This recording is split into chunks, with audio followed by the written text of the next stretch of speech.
ladies. Hi, gents. This is Cindy, and I have a really fun story to share with you guys.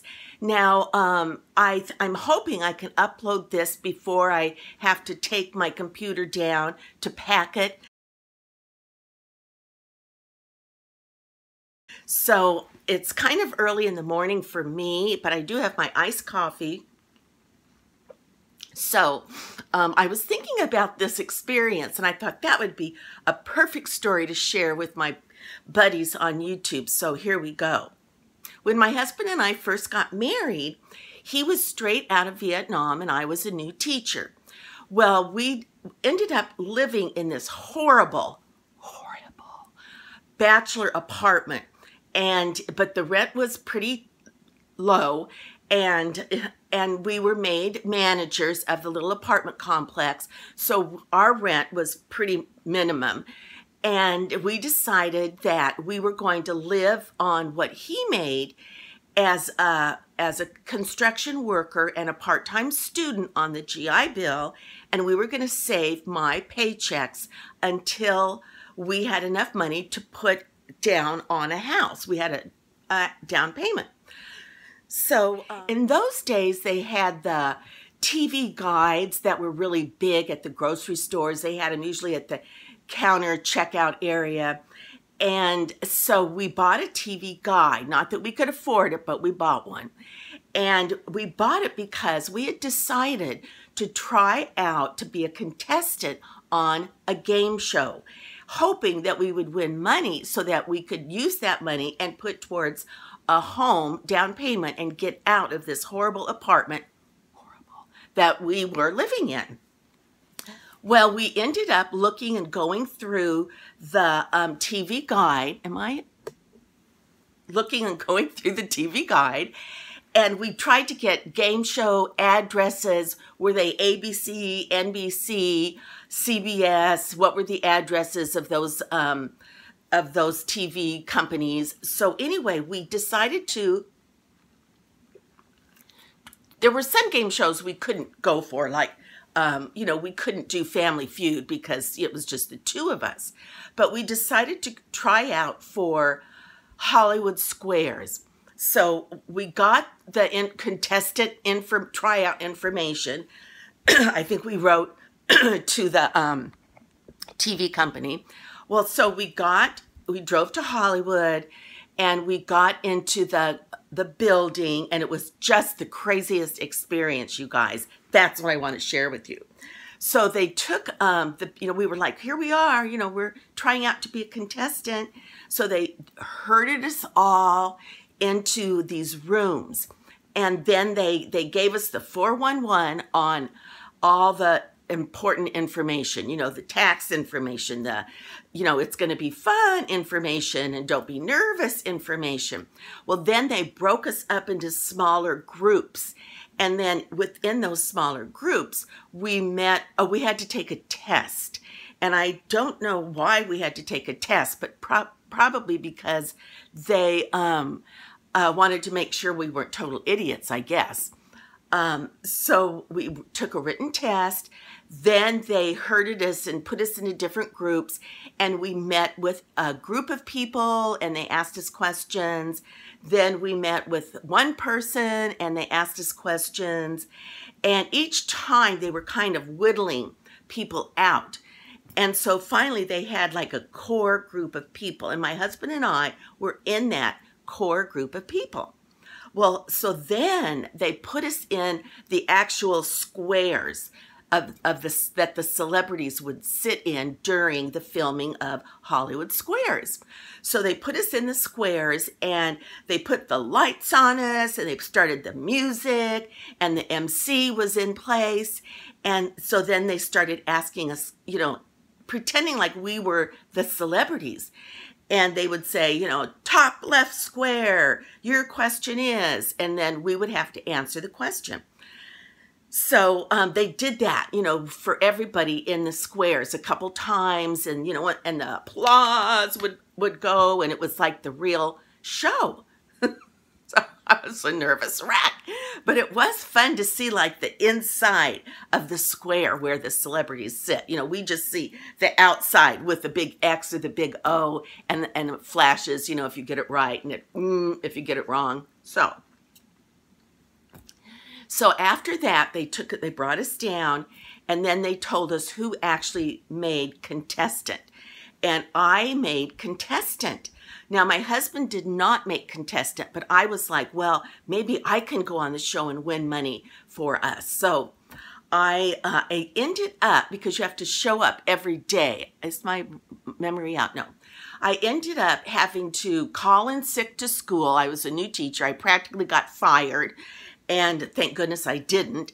And so every day I had to drive my little Beetle Bug all the way to LA, like practically 3 hours from Palm Springs, and go to be a contestant. And then, you know, whoever wins, then they call a new contestant up to take that spot. Now, they did tell us that if someone is there from New York or from, you know, someplace from far away, that they were going to put that person in first over me or over other people that had been sitting there for a while, because they wanted to take advantage of people from all over the country. And so, you know, I understood that. They also told us to bring 3 outfits, because we, you know, if we wore one and then we won, then the next day we would wear another outfit, and they may start filming that next day right then and there. And so they wanted us to have a change of clothes. Now, what you need to know is they film a whole week. They film 5 shows in one evening. And I do mean evening. It's like nighttime. It's late. It's like 11 o'clock at night when they stop filming. So, and they just go one show after another. So they have like this section of bleachers blocked off for the waiting contestants. So I sat there for like 5 days, I think, truly like 5 days, waiting to be called up. Well, so finally it was my turn. They called me to come on up, Cindy from Palm Springs. And so I remember I had on this red top. I had a little cami skirt on, but you could only, you know, see from here up. And so I got up, oh, hi, you know, yes, I'm a teacher from Palm Springs, sat down, and the game began. Well, when I sat down, the lights came on, the music starts playing, the applause starts going, and I was like, I froze. I was dumbfounded. I was dumb. I was the weakest link.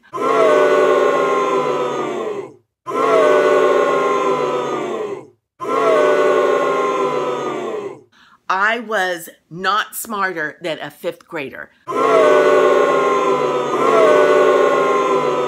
Let me tell you, I couldn't hardly remember my name. I was so nervous. Even after all that trying out, after all that, you know, have fun, after all the steps I went through, all the hoops I jumped through to get on the show, everything I said was wrong. Every answer, every X, every O was wrong. I didn't care. All I could think of was, get me off this stage. Well, it's still a joke, and my family still makes fun of me today that I was such a klutz, such a scaredy cat once it was really my turn to be on the show. So after, you know, it was like, oh, okay, well, oh, sorry, Cindy, to see you go, goodbye. Well, I did end up winning a bunch of prizes, and I won bar stools. I won like a year's supply of that cup of soup when it comes in that styrofoam, you know, those styrofoam cups, and you put the little noodle-roni type things. I think I won $1 bazillion and $3 worth of candy. I won like boxes of Slim Jims or just some crazy stuff. Well, when you're off stage, and then they take you to talk to the tax person, and then the tax person takes a look at the value of everything you won, and they say, now remember, you have to pay taxes on all of this, so do you really want this? And so I was like, I don't want to pay taxes on a year's supply of Slim Jims. So I said, well, you know what? I want the bar stools and I want the cup of soups. So they're like, okay. So they delivered that. And I think we ended up giving the bar stools to my husband's mom and dad. And they used them till the day they died. They were nice bar stools. So, so anyway, that was my game show experience. And I've tried to find a rerun on YouTube of my particular episode, because my episode did not air for like a month or so, 6 weeks. And I'll try to put the names of some of the stars that were on Tic-Tac-Dough or Hollywood Squares when I was on it. I know that Joan Rivers was there, and I think Paul Lynde was there, and that guy that played Chips, Eric Estrada, was one of them, and he was real popular then. So anyway, you guys, it was a hoot and a half, and I don't know that I would ever want to do it again, but my family has been talking about trying to get on The Price is Right. And I think now that I'm older and have more confidence, it could be fun. And I know a bunch of people that have been on Price is Right, and they've won cars and trips and money and whatever. So if, you know, maybe with karma, if I ever did get on another game show, I would win, because I did not on Hollywood Squares. So, okay, you guys, I'm going to try to wake up a little bit, but I'm going to also try to upload this video before I leave, because I thought it was a fun story and I wanted to share it. So you guys, thanks for listening, and until our next conversation, bye-bye.